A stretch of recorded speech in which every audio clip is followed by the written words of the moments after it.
Buenas, hoy estamos aquí en Istogonza y vamos a hablar sobre Primo de Rivera. Este fue el capitán general de Barcelona, el mando militar más importante. Así que el 13 de septiembre de 1923, dar un golpe de estado, ya que quería poner una solución a la crisis que estaba creando el sistema de la restauración. Para explicar cómo fue este golpe de estado, podemos explicarlo perfectamente en la situación actual. Es como si Pedro Sánchez, presidente del gobierno, llega un día al Congreso y un mando militar entra, dice de que va a dar un golpe de estado, haciendo así que este sea el nuevo presidente del gobierno. ¿Cuál es la característica más importante de este golpe de estado? Pues que este fue apoyado por el rey Alfonso XIII y además se creó como una solución provisional a esta crisis. Y además os voy a enseñar a saber diferenciar entre ambos reyes, entre Alfonso XII y Alfonso XIII, ya que muchos todavía no sabéis diferenciarlo. Alfonso XII es el padre de Alfonso XIII, valga la redundancia. Alfonso XII va a tener una gran barba, menos por la parte de la barbilla, mientras que Alfonso XIII va a ser más estilizado y solo va a tener un bigotito. Primero tenemos que saber cuáles fueron las causas que llevaron a Primo de Rivera a dar este golpe. La primera es la descomposición del sistema canovista. Este sistema fue creado por Cánovas del Castillo, en la época del turnismo.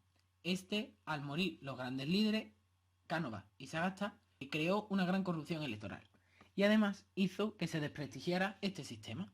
Por otro lado, aparecen graves crisis, como la de la Semana Trágica de Barcelona o ni una ni dos, sino la triple crisis de 1917, que fue una crisis militar, política y social, que llevó a un gran malestar en las clases populares, además del ejército y hasta de los nacionalistas catalanes y vascos.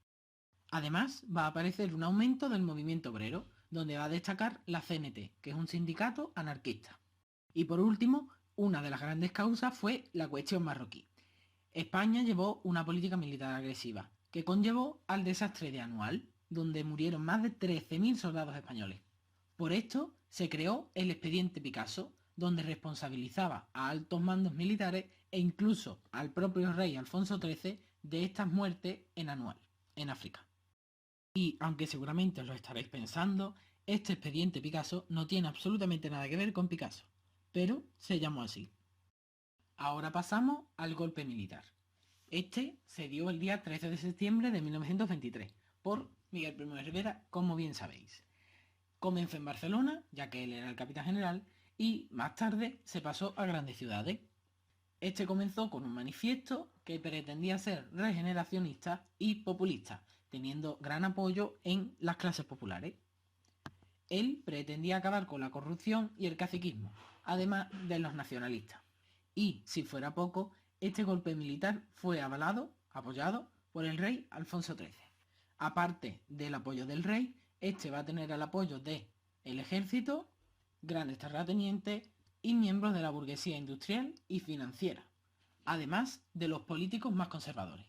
Por otro lado, el movimiento obrero estuvo pasivo frente a este, ya que no se impactó y el PSOE y la UGT tampoco lo hicieron. Por el contrario, los únicos que sí estuvieron en contra de este golpe fueron movimientos estudiantiles e intelectuales, como Miguel de Unamuno, un personaje que tendréis que estudiaros en los comentarios para lengua. Ahora nos vamos a ir a dividir las etapas de esta dictadura. Esta va a tener dos partes, el directorio militar, ya que comienza siendo un golpe militar, y más tarde como directorio civil, ya que va a necesitar reorganizar su gobierno para que parezca más amable. En el directorio militar va a comenzar en el año 23 y va a acabar 2 años después, en el 25. Este va a estar encabezado por Primo de Rivera, que concentraba todos los poderes, pero tenía un órgano asesor que estaba formado por 8 generales y un admirante. Su política se va a llevar a cabo en 3 acciones. La primera es las reformas políticas y administrativas. En esta aparecen la suspensión de la Constitución del 76, ya que si quiere gobernar libremente no puede tener algo que le reprima. Además, disuelven las Cortes para poder hacer lo que les plazca, y legalizando así todos los partidos políticos y los sindicatos, creando únicamente la Unión Patriótica, que éste va a dar apoyo social a la dictadura. Además, la administración pasó de ser de personas civiles a personas militares, donde los altos cargos eran estos. Después, a nivel local, creó el Estatuto Municipal, que sustituía los alcaldes y los concejales por juntas de vocales, que eran las personas que más dinero daban a estos pueblos. Y por último, va a quitar el nacionalismo autonómico, imponiendo la unidad del Estado. Aquí va a quitar la nacionalidad del País Vasco y va a quitar a Cataluña, reprimiéndolo, teniendo que hablar el idioma español y teniendo la misma bandera que todas las comunidades. Por otro lado, tenemos el mantenimiento del orden público, ya que lo hizo suspendiendo muchas libertades, como la de reunión, la de expresión o la de prensa. Además, prohibió las huelgas y la actividad de los sindicatos, ya que sus líderes estuvieron encarcelados. Se mantuvo el orden gracias a la represión, donde se creó el Somatén, unos milicianos armados que pretendían evitar cualquier desorden público. ¿Os imagináis las calles desiertas ahora que estamos en la cuarentena? Pues igual estarían en esa época, ya que nadie se atrevería a salir a su calle para hacer nada. Y ya, por último, la última acción de este gobierno va a ser la cuestión marroquí, que, aliándose con Francia, va a tener una acción militar, o sea, va a dirigir un ataque con el desembarco en Alucemas, donde el líder de los rifeños se entregó. Esto hizo que Primo de Rivera recuperara el honor que había perdido frente al ejército, haciendo así que se acabe esta etapa del directorio militar. Ahora pasamos al directorio civil, que como estaba claro, Primo de Rivera estaba teniendo muy pocos apoyos y necesitaba el apoyo del pueblo, buscando nuevos ministros civiles. Este gobierno creó la Asamblea Nacional Consultiva, que, aunque estuviera para apoyar a este gobierno, las decisiones aún las seguía tomando Primo de Rivera. Estos pretendían crear una constitución en 1929, que finalmente fue non nata y no se llegó a llevar a cabo. Este gobierno se va a caracterizar por las medidas que van a llevar en sus políticas. Primero tenemos la política económica, que se va a basar en las políticas intervencionistas. En esta va a llevar a cabo varias medidas, como por ejemplo la protección de la industria nacional, ya que ponía aranceles y impuestos a los productos que por ejemplo pudieran venir de Estados Unidos o de Francia o de otro país del mundo, para así favorecer el comercio dentro del país. Por otro lado, aparece la venta de monopolios, como por ejemplo pueden ser Telefónica, Camsa o Iberia. Seguramente conoceréis a Telefónica y a Iberia, pero Camsa es menos conocida ya que hace varios años ha bajado su nivel, debido a la gran competencia que hay de otras marcas. Al ser empresas nacionales, las vendió a particulares y así el Estado consiguió más dinero e hizo que se modernizaran las comunicaciones y las fuentes de energía. Por otro lado, tenemos la aparición de grandes obras públicas, ya que el dinero que no se gastó en la guerra decidieron gastarlo en infraestructura, donde aquí aparecen embalses, puertos, carreteras o vías férreas. Esto es lo que caracteriza a las políticas intervencionistas, ya que podemos verlas en Primo de Rivera o con Franco. Esta política económica tuvo un gran éxito, consiguiendo grandes positivos. Por ello se llevaron a cabo exposiciones internacionales, como la de Barcelona o la Iberoamericana de Sevilla, donde se creó la Plaza de España. ¿Cuál es el único problema? Que esto conllevó a un gran endeudamiento del Estado y, unido a la crisis económica de 1929, al crack del 29, hizo que se crearan nuevas movilizaciones sociales, ya que el pueblo estaba cansado de este gobierno. Por otro lado, nos encontramos con las medidas en la política social. El Estado eliminó muchos conflictos sociales gracias a la intervención suya. Este creó el único sindicato, que fue vertical, llamado la Organización Corporativa Nacional. Este va a tener representantes de los jefes y de los obreros, que van a formar unos comités en los que van a fijar los salarios, las condiciones de trabajo y van a estar apoyados por la UGT y los socialistas. Esto se hizo para evitar grandes conflictos en el tema social y laboral. Pero, como en todo lo que sube, baja. Pues bien, en esto ya hemos pasado la época de esplendor en esta época. Así que ahora llegamos a la caída de la dictadura de Primo de Rivera. Este va a tener grandes conflictos y va a perder muchísimos apoyos.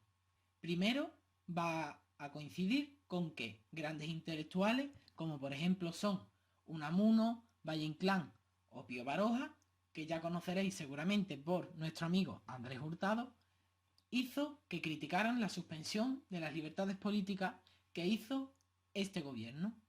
Además, las universidades y los estudiantes se unieron a estas críticas para derrocar a este gobierno. Por otro lado, se encuentran las fuerzas políticas. Estos siguen enfrentándose, ya que los republicanos, los nacionalistas y hasta los mismos partidos que apoyaron a Primo de Rivera están constantemente en conflicto.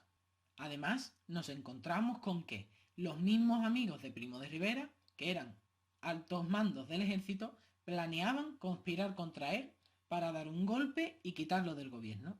Esto hizo que a finales del año 1929 el gobierno de Primo de Rivera estuviera completamente aislado, ya que no tenía ningún apoyo, ni siquiera el del monarca, Alfonso XIII. ¿Cuál es el problema? Que aparte de todas estas crisis y del apoyo social que tuvo este gobierno, aumentó gracias a la crisis de 1929, el crack del 29. Así que todo esto hizo que Primo de Rivera dimitiera en enero de 1930, dejando en manos de Alfonso XIII la elección del nuevo gobierno. Ya que Primo de Rivera había dejado el gobierno, el rey tuvo que nombrar a un nuevo jefe de gobierno. Este se va a llamar Berenguer y su política se va a llamar como la dicta blanda. Mientras tanto, los republicanos, los catalanes que eran de izquierda y el PSOE firmaron el Pacto de San Sebastián, que querían crear un comité revolucionario en contra de este monarca y de todo su gobierno para proclamar la república.